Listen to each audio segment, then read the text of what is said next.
அப்பா பிதாவே, இதோ இந்த சாயங்கால வேளையில் தகப்பனே, உம்முடைய பரிசுத்த சமூகத்தில் உம்முடைய பிள்ளைகள் வந்திருக்கிறோம் அப்பா. தகப்பனே, உம்முடைய பரிசுத்த சமூகத்தில் தகப்பனே, வேதத்தில் உள்ள நபரான எரேமியா தீர்க்கதரிசியை குறித்து தகப்பனே நாங்க தியானிக்க வந்திருக்கின்றோம்.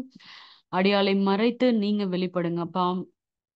இந்த வேளையில் உம்முடைய பிரசன்னத்தினால் எங்கள் ஒவ்வொருவரையும் நீங்க நிரப்புங்க.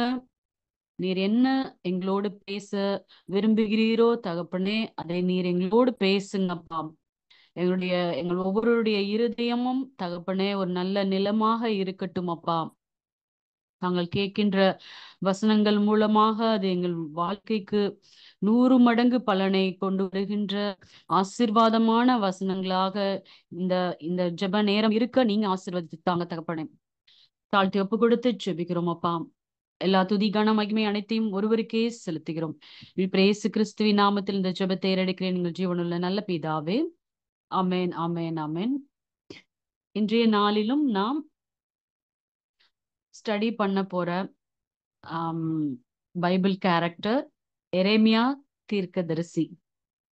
எரேமியா தீர்க்கதரிசி அப்படின்னு சொன்னாவே நமக்கு நல்லா தெரியும். ஆஹ் அவருக்கு புலமும் தீர்க்கதரிசி இல்லைன்னா கதறியலும் தீர்க்கதரிசி அப்படின்னு பேரு. எரேமியா தீர்க்கதரிசியால் எரேமியாவுடைய 52 அதிகாரங்களும் புலம்பல் என்ற புத்தகத்துல இருக்கிற 5 அதிகாரங்களும் எழுதப்பட்டது. மொத்தமாக எரேமியா தீர்க்கதரிசியால் 57 அதிகாரங்கள் எழுதப்பட்டிருக்கிறது. இத எரேமியா 1:1 எரேமியா தீர்க்கதரிசி மூலமாக எரேமியா புஸ்தகம் எழுதப்பட்டது அப்படின்றது உறுதிப்படப்படுது. எரேமியாவுடைய வசனங்கள் அப்படின்னு எரேமியா 1:1 ஆரம்பிக்கிறது. எரேமியா தீர்க்கதரிசி மத்த தீர்க்கதரிசிகளோட நம்ம ஒப்பிட்டு பார்த்தோம்னா இந்த எரேமியா புஸ்தகத்துல அவருடைய ஊழியம், அவர் பேசுவதை அவர் கேட்ட மக்களுடைய பிரதிபலிப்புகள், அவருடைய போதனை எப்படி இருந்துச்சு, அவருடைய தனிப்பட்ட உணர்வுகள், இவை எல்லாவற்றையும் குறித்து எரேமியா புஸ்தகத்துல அதிகமாக சொல்லப்பட்டிருக்கிறது. எரேமியா அப்படின்ற பேருக்கு எகோவா உயர்த்துகிறார், யாவே வில் ரைஸ் அப்படின்னு அர்த்தம். எரேமியாவுடைய பெற்றோர்னு பார்த்தோம்னா இவர் இல்கியா என்ற ஆசாரியருடைய குமாரன் என்று கூறப்படுகிறது. இவருடைய ஊர் ஸ்டார்டிங்லே இருக்கு. எரேமியா ஸ்டார்டிங்லே இருக்கு. இவருடைய ஊர் எருசலேமுக்கு ஏறக்குறைய 3 கிலோமீட்டர் தூரத்துல வடகிழக்கு பகுதியில இருக்கிற ஆனதோத்ன்றது தான் இவரோட ஊரு. இப்ப அதோட பேர் அனட்டா அப்படின்ற ஒரு சின்ன ஊரு. இவருக்கு கர்த்தர் வார்த்தையை கொடுக்கிறாரு. நேரடியாக கர்த்தரிடமிருந்து பெற்றுக்கொண்ட வார்த்தையை கர்த்தர் சுருள்ல எரேமியாவை தான் எழுத சொல்லுவாரு. எரேமியா நேரியாவின் குமாரனாகிய பாருக்க வச்சு அந்த சுருள் எல்லாத்துலயும் எழுதுவாரு. எரேமியா காலத்துல வாழ்ந்த தீர்க்கதரிசிகள் யாருன்னு பார்த்தோம்னா செப்பனியா, ஆபகுக், எசேக்கியேல், தானியேல், இவங்க எல்லாருமே எரேமியா காலத்தில் வாழ்ந்த சமகால தீர்க்கதரிசிகள் அப்படின்னும் கூறப்படுது. எரேமியா ஆசாரியனுடைய மகன் என்றதுனால இவருடைய கோத்திரம் லேவி கோத்திரம். பழைய ஏற்பாட்டிலும் புதிய ஏற்பாட்டிலும் எரேமியாவை குறித்த வசனங்களை பார்த்தோம்னா 2 நாளாகமும் 35ஆம் அதிகாரத்துல இருக்கு. எரேமியா யோசியாவின் மேல் புலம்பல் பாடினான் அப்படின்னு இருக்கு. அதே போல 2 நாளாகமும் 36ஆம் அதிகாரம் 12ஆம் வசனத்திலயும் இருக்கு. கர்த்தருடைய வாக்கை உரைத்த எரேமியா என்கிற தீர்க்கதரிசிக்கு முன்பாக தன்னை தாழ்த்தல அப்படின்னு இருக்கு. 2 நாளாகமும் 36 2 நாளாகமும் எஸ்ட்ரா 1ஆம் அதிகாரத்திலையும் இருக்கு. எரேமியா குறித்த எரேமியா அப்படின்னு அவருடைய பெயர் இருக்கு. அவரை குறித்த அங்க குறிப்புகள் இருக்கு. முக்கியமா பழைய ஏற்பாட்டுல தானியேல் 9ஆம் அதிகாரத்துல தானியேல் சொல்லுவாரு, 9:2 வசனத்துல, தானியேல் ஆகிய நான் எருசலேமின் பால் கடிப்புகள் நிறைவேறி தீர 70 வருஷம் செல்லும் என்று கர்த்தர் எரேமியா தீர்க்கதரிசியோடு சொல்லிய வருஷங்களின் தொகையை புஸ்தகங்களால் அறிந்து கொண்டேன் அப்படின்னு தானியேல் சொல்ற இந்த குறிப்பு எரேமியா 25ஆம் அதிகாரத்துல கொடுக்கப்பட்டிருக்கிறது. எரேமியா அப்படின்ற தீர்க்கதரிசியினுடைய குறிப்பு புதிய ஏற்பாட்டில் 3 இடங்களில் இருக்கிறது. மத்தேயு 2ஆம் அதிகாரம், மத்தேயு 16, மத்தேயு 27. இதுல எரேமியா தீர்க்கதரிசியை குறித்து சொல்லப்பட்டிருக்கிறது. யூதா தேசம் எதுக்காக எரேமியா தீர்க்கதரிசி ஆண்டவரால தேர்ந்தெடுக்கப்பட்டார், எதற்காக அப்படின்னு பார்த்தோம்னா, யூதா தேசத்தினுடைய ஒரு பின்னணியத்தை நம்ம பார்க்கலாம். யூதா தேசம் எப்படி இருந்துச்சுன்னா, கொடிய விக்கிரக ஆராதனைகளால் நிறையப்பட்டிருந்தது. இது எசேக்கியா ராஜாவுடைய அப்பா ஆகாஸ் ராஜா தான். அதாவது எரேமியாவோட காலத்துக்கு முன்னாடி இருந்த ஏசாயா தீர்க்கதரிசி காலத்துல எருசலேமுக்கு வெளியில இருந்துச்சு இன்னும் பள்ளத்தாக்கு, அந்த இடத்துல மோளேகுக்கு பிள்ளைகளை பலியிடும் பழக்கத்தை ஏற்படுத்தி வச்சிருந்தாரு. திருப்பி எசேக்கியா ராஜா ஒரு சீர்திருத்தத்தை கொண்டு வருவாரு, பலிபீடங்கள் எல்லாம் அகற்றி போடுவாரு. ஆனா எசேக்கியாவுக்கு பிறகு அவருடைய குமாரன் மனாசே என்ன பண்ணுவார்னா, வளர்ப்பு பிள்ளைகள் எல்லாம் பலியிடுற ஒரு விக்கிரக ஆராதனையை நடத்திட்டு வருவாரு. இது மாதிரி யூதா தேசத்தில் கொடிய விக்கிரக ஆராதனையால் நிறைந்த அருவருப்பு நிறைந்த காலத்துலதான் எரேமியா தீர்க்கதரிசி ஆண்டவரால அழைக்கப்படுகிறாரு. இது மாத்திரமல்ல, எரேமியா காலத்திலயும் இந்த பலியிடுறது, பிள்ளைகளை பலியிடுறது இருந்திருக்கு. எரேமியா 7ஆம் அதிகாரம், 19ஆம் அதிகாரம், 32ஆம் அதிகாரத்திலையும் இந்த குறிப்புகள் இருக்கு. வானராக்னி அப்படிங்கிற அந்நிய தேவர்களையும் இவங்க யூத ஜனங்கள் நமஸ்கரிச்சாங்க அப்படின்னு சொல்லப்பட்டிருக்கு. அதாவது ஒட்டுமொத்த யூத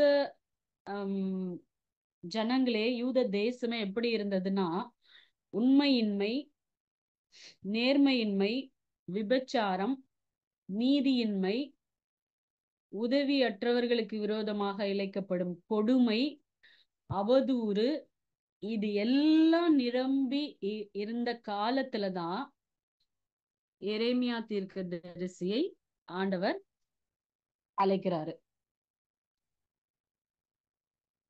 இவருடைய காலத்துல, இவர் யாருடைய காலத்துல எல்லாம் எந்தெந்த ராஜாக்களுடைய காலத்துல இவர் தீர்க்க தரிசனம் உரைத்தார் அப்படின்னு பார்த்தோம்னா, யோசியா ராஜாவுடைய காலத்துல, இது யோசியா ராஜா கிமு 640 இருந்து 609 வரைக்கும் இருந்திருக்காரு. அடுத்த செகண்ட் ராஜா யோவகாஸ் 609 இருந்திருக்காரு, கிமு 609. மூணாவது ராஜா யோயாக்கீம் 609 இருந்து 508 வரைக்கும் இவர் இருந்திருக்காரு. அடுத்தது யோயாக்கீன் கிமு 598 இருந்து 597 வரைக்கும் இருந்திருக்காரு. லாஸ்டா சிதேக்கியா கிமு 597 இருந்து 586 காலங்கள்ல 5 தலைமுறையா இவர் இந்த 5 தலைமுறை ராஜாக்களோடு இவர் டிராவல் பண்ணாரு என்று நம்ம பார்க்கலாம். இதுல எரேமியா புத்தகத்தினுடைய ஒரு மைய கருப்பொருள் என்ன அப்படின்னு நம்ம பார்த்தோம்னா, யூதா தேசத்தின் மீது உண்டாயிருக்கும் நியாய தீர்ப்பு தான். அதுதான் 1ஆம் அதிகாரத்துல இருந்து 29ஆம் அதிகாரம் வரைக்கும் எரேமியா தீர்க்கதரிசி சொல்லுவாரு. அதுக்கப்புறம் மேசியானுடைய ராஜ்யத்துல அது மறுசீரமைக்கப்படுது அப்படின்றத 33ஆம் அதிகாரம் வரைக்கும் சொல்லப்படுது.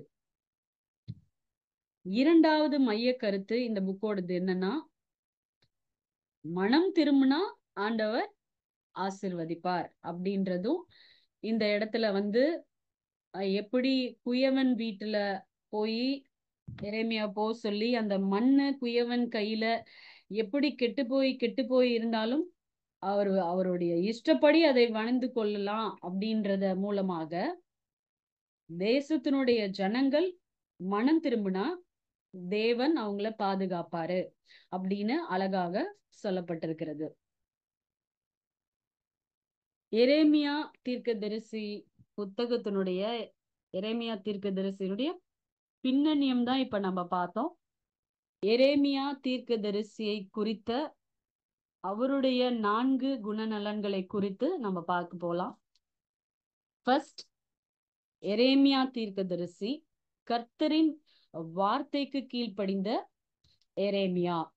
கர்த்தரின் வார்த்தைக்கு கீழ்ப்படிந்த எரேமியா. எரேமியா ஃபர்ஸ்ட் அதிகாரத்திலேயே ஆண்டவர் சொல்லுவாரு, நான் உன்னை தாயின் வயிற்றுல உருவாக்குறதுக்கு முன்னாடியே உன்னை அறிந்தேன். கர்ப்பத்திலிருந்து நீ வெளியில வரத்துக்கு முன்னாடியே, எல்லாம் முன்னாடின்னு ஆண்டவர் சொல்வார். உன்னை பரிசுத்தம் பண்ணி உன்னை ஜாதிகளுக்கு தீர்க்கதரிசியாக கட்டளையிட்டேன் அப்படின்னு சொல்றாரு. அப்ப உடனே எரேமியா தீர்க்கதரிசி என்ன சொல்றாரு, ஐயோ ஆண்டவரே, எனக்கு பேச கூட தெரியாது, நான் ரொம்ப ரொம்ப சின்ன பிள்ளை அப்படின்னு சொல்றாரு. அப்ப ஆண்டவர் உடனே சொல்வாரு, நீ சின்ன பிள்ளைன்னு நீ சொல்லக்கூடாது. நான் உன்னை அனுப்புற எல்லா இடத்துக்கும் போய் நான் என்ன சொல்றேனோ அதை நீ எல்லாம் பேசணும். நீ அவங்களுக்கு பயப்படக்கூடாது. உன்னை காக்கும்படிக்கு நான் உன்னுடனே இருக்கிறேன் அப்படின்னு இந்த வசனம் நம்ம எல்லா இடத்துலயும் வச்சிருப்போம். உன்னை காக்கும்படிக்கு நான் உன்னுடனே இருக்கிறேன். இது கர்த்தர் எரேமியா சின்ன பிள்ளையா இருக்கிறேன் அப்படின்னு சொன்னதுக்கு ஆண்டவர் கொடுத்த மறுமொழி. அப்ப ஆண்டவர் என்ன பண்றாரு, அவருடைய வாயை தொட்டு என் வார்த்தையில உன் வாயில வைக்கிறேன் அப்படின்னு சொல்லிட்டு அங்க ஒரு பிளெஸ்ஸிங் கொடுப்பாரு. பிடுங்கவும், இடிக்கவும், அவிழ்க்கவும், அழிக்கவும், கவிழ்க்கவும், கட்டவும், நாட்டவும் உன்னை நான் இன்றைய தினம் ஜாதிகள் மேலும் ராஜ்யங்களின் மேலும் ஏற்படுத்தினேன். இது எவ்வளோ பெரிய பிளெஸ்ஸிங்ல.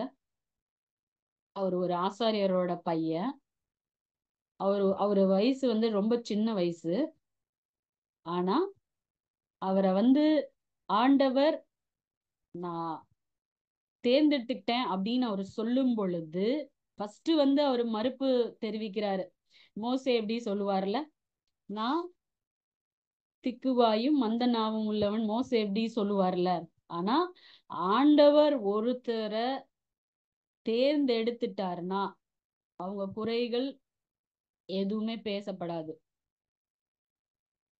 இந்த இடத்துல எரேமியாவுடைய கீழ்ப்படிதல் தெரியுது. அடுத்ததாக பார்த்தோம்னா எரேமியா 16ஆம் அதிகாரம் 1ஆம் வசனத்துல இருந்து 4ஆம் வசனம் வரைக்கும் நம்ம படிச்சு பார்த்தோம்னா ஆண்டவர் சொல்லுவாரு, நீ மேரேஜ் பண்ணிக்க வேணாம். இந்த இடத்துல நீ விவாகம் பண்ணக்கூடாது. இந்த இடத்துல உனக்கு குமாரரும் குமாரத்திகளும் இருக்க வேணாம் அப்படின்னு அவரு சொல்லுவாரு. நிஜமாலுமே இது வந்து எனக்கு ரொம்ப ஆச்சரியமா இருந்துச்சு.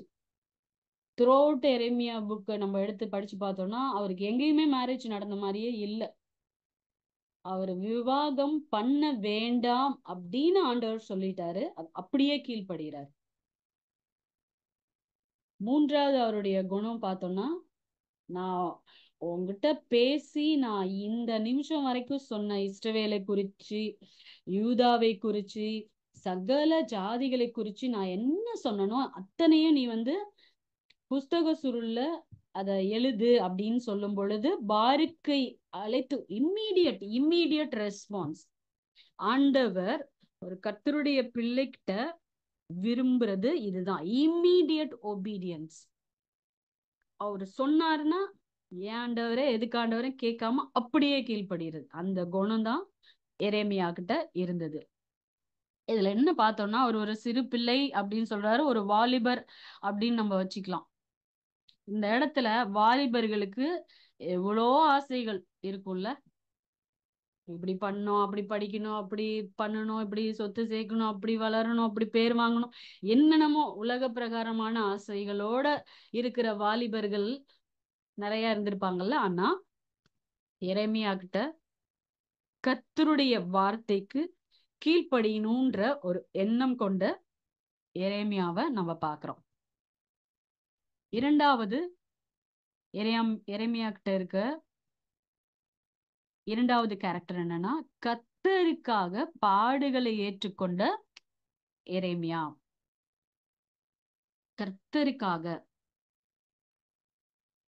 இப்ப வந்து நம்மளுடைய வாழ்க்கையில நம்ம கூட இருக்கிறவங்களால வர பாடுகளையே நம்மளால சகிக்க முடியல, அப்படிதானே? இதுல வந்து நம் கர்த்தருக்காகவே பல பாடுகள் அவர் வந்து அந்த சின்ன வயசுல வந்து அவர் ஏத்துக்கிட்டாரு. பார்த்தோம்னா எரேமியா 37 16 வசனத்துல, காவற் கிடங்கின் நிலவறைகளில் பிரவேசித்து அங்கே அநேக நாள் இருந்தாரு. காவற் கிடங்குல அவர் வந்து அடைக்கப்பட்டிருந்தாரு. எரேமியா 18:23 பார்த்தோம்னா, காவற் சாலை முற்றத்துல கூட எரேமியா வந்து அடைச்சிருக்காங்க. அது 37:12 வசனத்துல இருக்கு. எரேமியா 18 பார்த்தோம்னா, எனக்கு விரோதமாக நீங்க செய்யற கொலைபாதக யோசனை எல்லாம் எனக்கு தெரியும் அப்படின்னு சொல்றாரு. அவருடைய பாடு அந்த கொலை வரைக்கும் போயிருச்சு. அவரை கொலை செய்ய திட்டம் போட்டு அவரை என்னென்னலாம் பண்ணுவாங்க. ஆனாலும் கர்த்தர் கொடுத்த பொறுப்பு, கர்த்தர் அழைத்த அழைப்பு, இதுல வந்து உறுதியாய் உறுதியாய் நின்ற எரேமியாவை நம்ம பார்க்கிறோம். இதுல வந்து எரேமியா 36 வசனத்துல கூட எரேமியா சொல்லுவாரு, பாருக்கிட்ட சொல்லுவாரு, நான் அடைக்கப்பட்டவன் அப்படின்னு சொல்லுவாரு. இப்ப என்ன தப்பு பண்ணாரு எரேமியா? வேற எதுவும் இல்ல, இப்படி பண்ணாதீங்க, எல்லாம் மனம் திரும்புங்க, இல்லைன்னா பாபிலோன் ராஜா வந்து உங்களை புடிச்சிட்டு போயிடுவாரு, நீங்க அங்க போய் கஷ்டப்படுவீங்கன்னு சொன்னதுக்கு எரேமியாவுக்கு இவ்வளோ பெரிய தண்டனை. அப்ப வந்து பாருக்க வச்சு ஆலயத்துல போய் அந்த புஸ்தக சுருளை எடுத்து படிக்க சொல்லுவாரு. அத பிரபுக்கள் அங்க இருக்கவங்க அத்தனை பேரும் கேட்பாங்க. கேட்டுட்டு அவங்க சொல்லுவாங்க, நீயும் எரேமியாவும் போய் ஒளிஞ்சுக்கங்க, நீங்க இருக்கிற இடத்து ராஜாவுக்கு தெரியக்கூடாது அப்படின்னு சொல்லுவாங்க.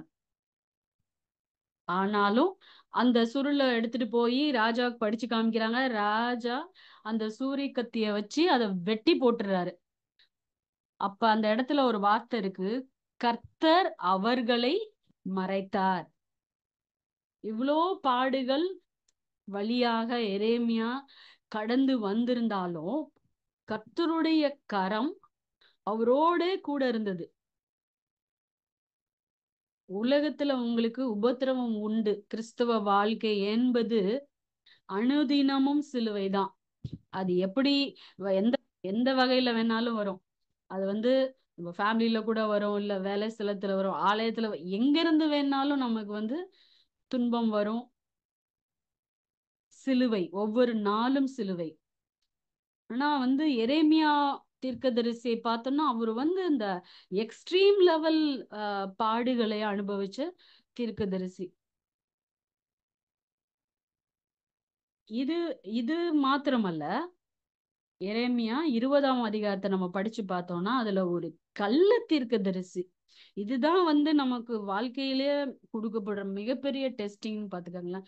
கர்த்தருடைய வார்த்தையை தெரிஞ்சவங்க நம்மள வந்து குறை சொன்னா கூட ஓகே, அவங்களுக்கு வார்த்தை தெரியுது, நமக்கு இப்படிலாம் சொல்லி தராங்கன்னு கூட நம்ம ஏத்துக்கலாம். ஆனா இந்த இந்த காலத்துல வந்து கர்த்தருடைய வார்த்தையே தெரியாதவங்க தான் குறை சொல்றாங்கல்ல. அது போலதான் எரேமியா தீர்க்கதரிசிய ஆலயத்து பிரதான விசாரணை கர்த்தனாகிய பஸ்கூர் பஸ்கூர் வந்து என்ன பண்றான்னு எரேமியா தீர்க்கதரிசிய புடிச்சு அடிக்கிறாரு. அப்ப வந்து எரேமியா தீர்க்கதரிசி தான் சொல்லுவாரு, நீ கள்ள தீர்க்கதரிசி அப்படின்னு சொல்லுவாரு. அதாவது அதாவது கையில விலங்கு கூட போடலாம்.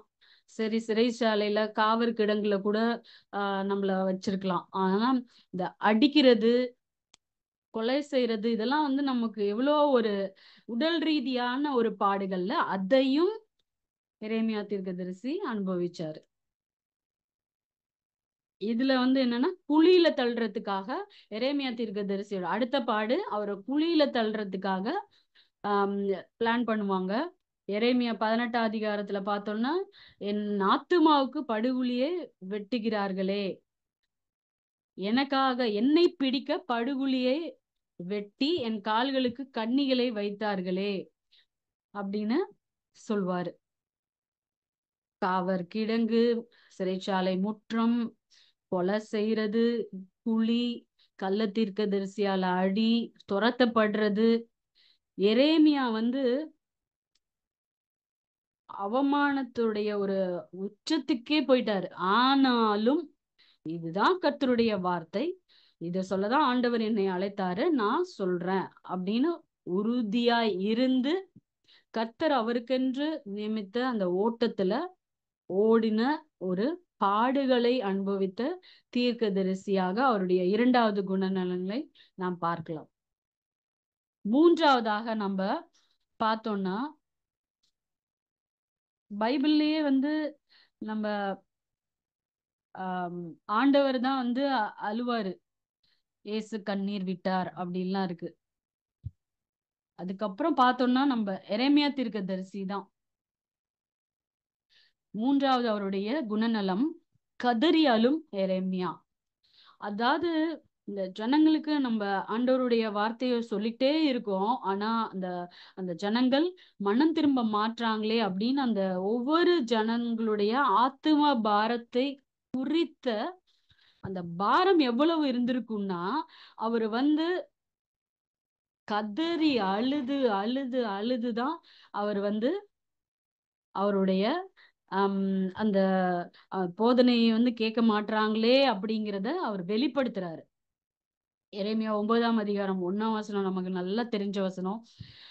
என் தலை தண்ணீரும் என் கண்கள் கண்ணீரூற்றுமானால் நலமாயிருக்கும். அப்பொழுது என் ஜனமாகிய குமாரத்தி கொலையின கொடுத்தவர்கள் நிமித்தம் நான் இரவும் பகலும் அழுவேன். இதுவே வந்து எரேமியா 9:10லயும் சொல்ற, அழுது துக்கம் கொண்டாடுவேன். 9:18 சொல்றாரு, நம்முடைய கண்கள் கண்ணீரை சொரியத்தக்கதாக, நம்முடைய இமைகள் தண்ணீராய் ஓடத்தக்கதாக இருக்கட்டும் அப்படின்னு சொல்றாரு. எரேமியா 14ஆம் அதிகாரத்துல சொல்றாரு, என் கண்ணுல இருந்து இரவும் பகலும் ஓயாமல் கண்ணீர் ஓடிக்கொண்டே இருக்கும் அப்படின்னு சொல்றாரு. ஏன்னா ஏன் கண்ணுல தண்ணி வருதுன்னு சொல்றாரு, என் ஜனமென்கிற குமாரத்தியாகிய கன்னிகை மகா வேதனையுள்ள அடியினாலும் கொடிய காயத்தினாலும் சேதப்பட்டிருக்கிறாள். யூதா ஜனங்கள் அவர்கள் அனுபவிக்கிற பாடுகளை அவரை உணர்ந்து இந்த மாதிரி சொல்றாரு. இதுவே புலம்பல்லையும் வந்து சொல்றாரு. புலம்பல் 1ஆம் அதிகாரம் 16ஆம் வசனத்திலையும் சொல்றாரு, என் கண்ணே நீராய் சொரிகின்றது. இந்த மாதிரியான ஒரு ஆத்தும பாரத்தோடு உள்ள கர்த்தருடைய பிள்ளைகள் இந்த அளவுக்கு நான் பைபிள்ல நம்ம பார்த்தது இல்ல.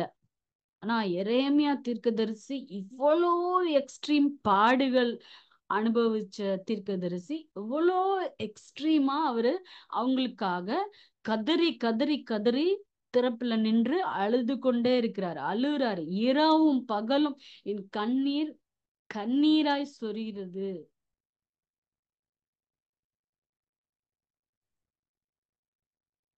எரேமியா கதறி அழும் எரேமியாவாக மூன்றாவது குணநலனாக நாம் பார்க்கலாம். கடைசியாக எரேமியா முடிவு பரியந்தம் நிலை நின்ற எரேமியா. முடிவு பரியந்தம் இது வந்து ஆம், இத எங்க கிளியரா வந்து நம்ம தெரிஞ்சுக்கலாம் அப்படின்னா, புலம்பல் 3ஆம் அதிகாரத்தை நம்ம படிச்சு பார்த்தோம்னா, அவர் அனுபவித்த அவருடைய வாழ்க்கையோட அந்த இதே அப்படி ஸ்டார்ட் பண்ணிடுறாரு. ஆண்டவருடைய சினத்தின் மிலாற்றினால் உண்டான சிறுமையை கண்ட புருஷன் நான். அவர் என்ன வெளிச்சத்துல அல்ல, இருளில் அழைத்து நடத்தி வந்தார். தமது கையை எனக்கு விரோதமாக நித்தமும் திருப்பினார். என் சதையையும் என் தோலையும் முற்றலாக்கினார். என் எலும்புகளை எல்லாம் நொறுக்கினார்.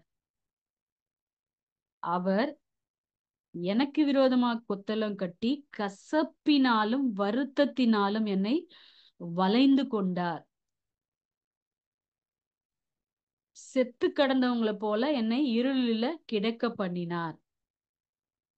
நான் எங்கேயும் புறப்பட்டு போக முடியாதவாறு அவர் என்னை வேலியடைத்தார். என்னுடைய விலங்கை பாரமாக்கினார். நான் சத்தமிட்டு கூப்பிட்டாலும் என்னுடைய ஜெபத்திற்கு வழியை அடைத்து போட்டார். வெட்டின கற்களின் சுவரால் என் வழியை அடைத்து போட்டார். பாதைகளை எல்லாம் தாறுமாறாக்கினார். அவர் எனக்கு பதிவிருக்கிற கரடியும் மறைவிடங்களில் தங்குகிற சிங்கமுமாய் இருக்கிறார். என்னை பாழாக்கி விட்டார். என்னை துண்டித்து போட்டார். என் உள்ளிந்திரியங்களில் பட பண்ணினார். அம்பரா துணியனுடைய அம்பு உள்ளிந்திரியங்களை போய் குத்துச்சு அப்படின்னு சொல்றார். என்னுடைய ஜனத்துக்கு, அவரு சொந்த ஜனத்துக்கு தான் அவர் தீர்க்க தரிசனம் சொல்ற பொறுப்பு அவருக்கு. அங்க சொல்றாரு, என் ஜனத்தார் யாவருக்கும் நான் டெய்லி டெய்லி பரியாசமும் அவங்களுக்கு கிண்ணற பாடலும் ஆனேன் அப்படின்னு சொல்றாரு. கசப்புனால் என்னை நிரப்புனாரு, எட்டியினால் என்னை வெறிக்க செய்தார் ஆண்டவர்னு சொல்றாரு. பருக்கை கற்களால் என் பற்களை நொறுக்கி என்னை சாம்பலில் புரள பண்ணினார். என்னுடைய ஆத்துமாவுக்கு சமாதானமே இல்ல, அதுக்கு தூரமாக்கினார். நான் என்னோட பலன் அழிந்து போயிடுச்சு. நான் கர்த்தருக்கு காத்திருந்த என்னுடைய நம்பிக்கை ஃபுல்லா அழிஞ்சு போயிடுச்சு அப்படின்னு எரேமியா தீர்க்கதரிசி புலம்பல் 3ஆம் அதிகாரத்துல நீங்க படிச்சு பாத்தீங்கன்னா அவருடைய லைஃபோட அப்படியே ஷார்ட் பிக்சர் அங்க வச்சுக்கலாம்.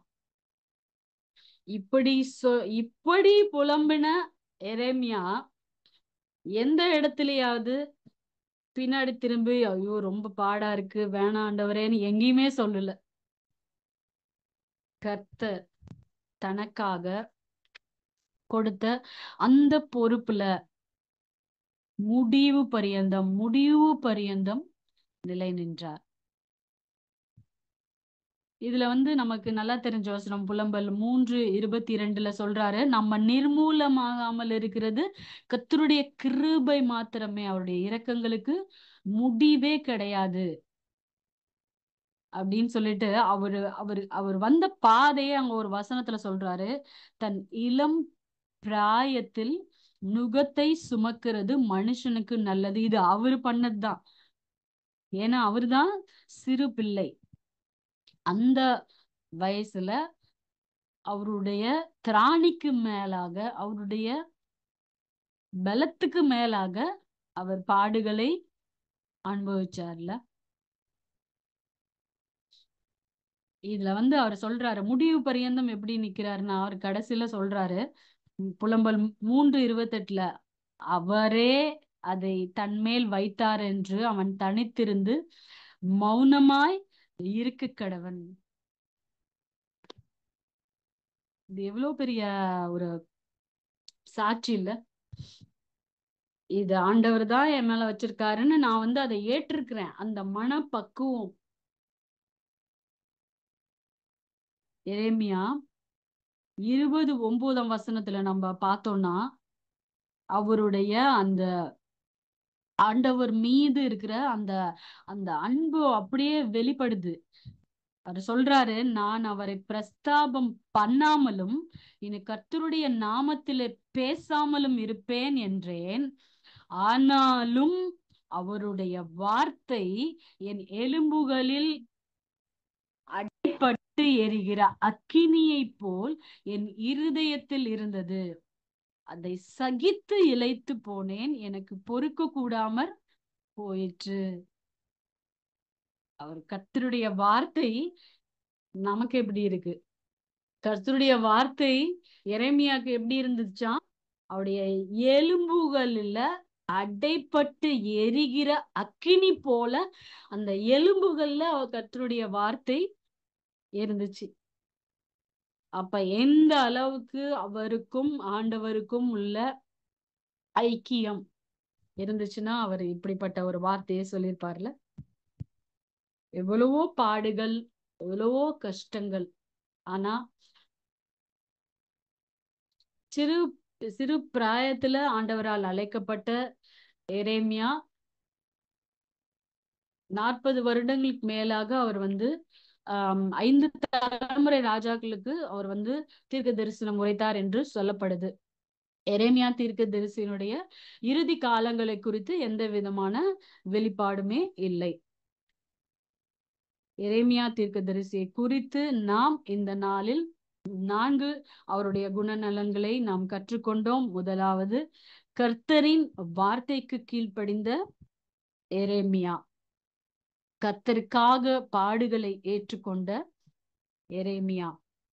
கர்த்தரின் ஜனங்களுக்காக கதறி அழுத எரேமியா. கர்த்தருக்காக முடிவு பரியந்தம் நிலை நின்ற எரேமியா என்ற 4 குணநலன்களை நம்ம பார்த்தோம். ஆண்டவருடைய சித்தப்படி, ஆண்டவருடைய சித்தம் நம்ம விரும்புகிறபடி இல்ல அப்படின்னாலும், நமக்கு நம்ம நினைச்சபடி ஆண்டவருடைய சித்தம் இல்லைனாலும் அதுல எரேமியா போல நம்ம நிக்கணும். இதுதான் நம்ம எரேமியாவோட வாழ்க்கையில இருந்து நம்ம தெரிஞ்சுக்கிறது.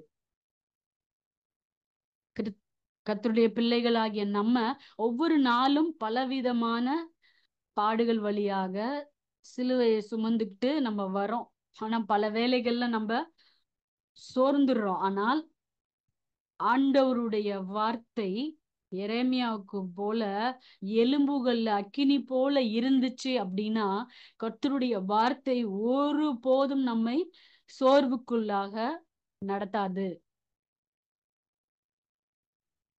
எரேமியா போல நம்மளும் நம்ம எப்படி எரேமியா முடிவு பரியந்தம் நிலை நின்றாரோ அது போல கர்த்தர் நம்ம ஒவ்வொருவரு கூடயும் பேசுறாரு.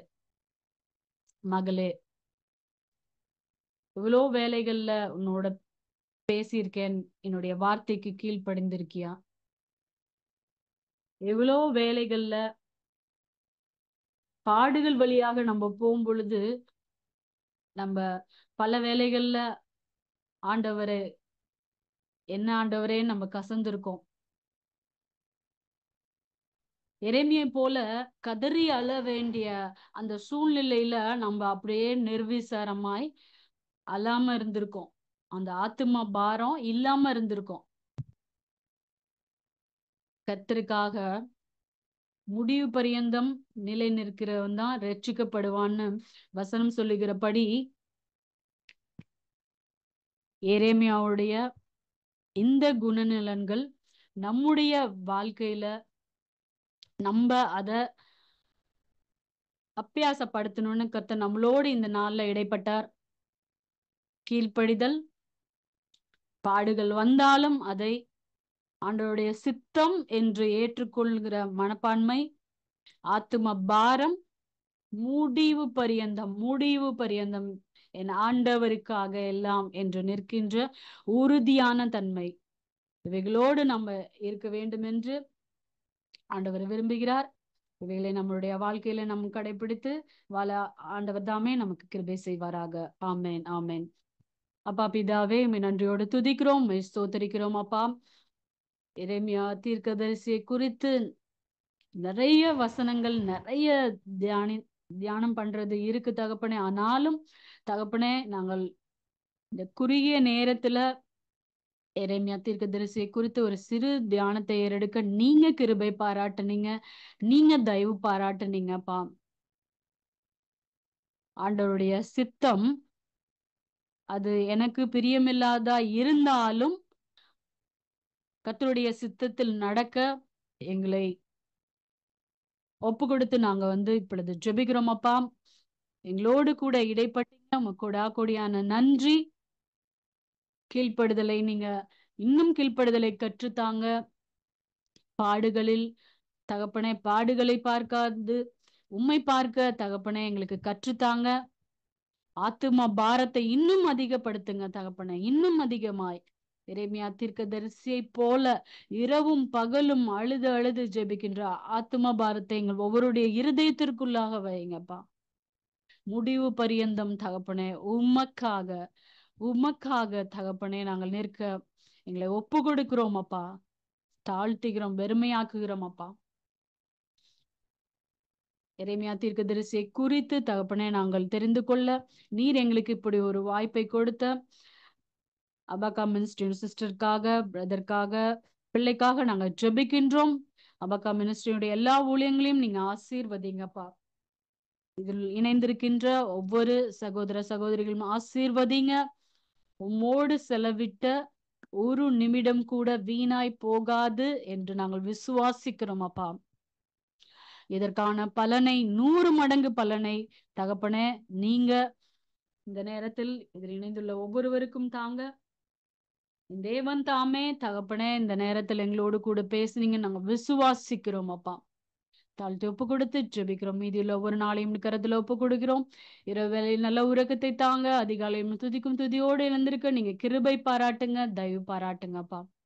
எல்லா துதி கனம் மகிமை அனைத்தையும் ஒருவருக்கே செலுத்துகிறோம். மீட்பர் இயேசு கிறிஸ்துவின் நாமத்தை இந்த ஜெபத்தை ஏறெடுக்கிறோம் எங்கள் ஜீவனுள்ள நல்ல பிதாவே. ஆமேன், ஆமேன், ஆமேன். அனைவரும் சேர்ந்து சொல்லலாம். என் ஆத்துமாவே கர்த்தரை ஸ்தோத்திரி, என் முழு உள்ளமே அவருடைய பரிசுத்த நாமத்தை ஸ்தோத்திரி. என் ஆத்துமாவே கர்த்தரை ஸ்தோத்திரி, கர்த்தர் செய்த சகல உபகாரங்களை மறவாதே. ஆமேன், ஆமேன்.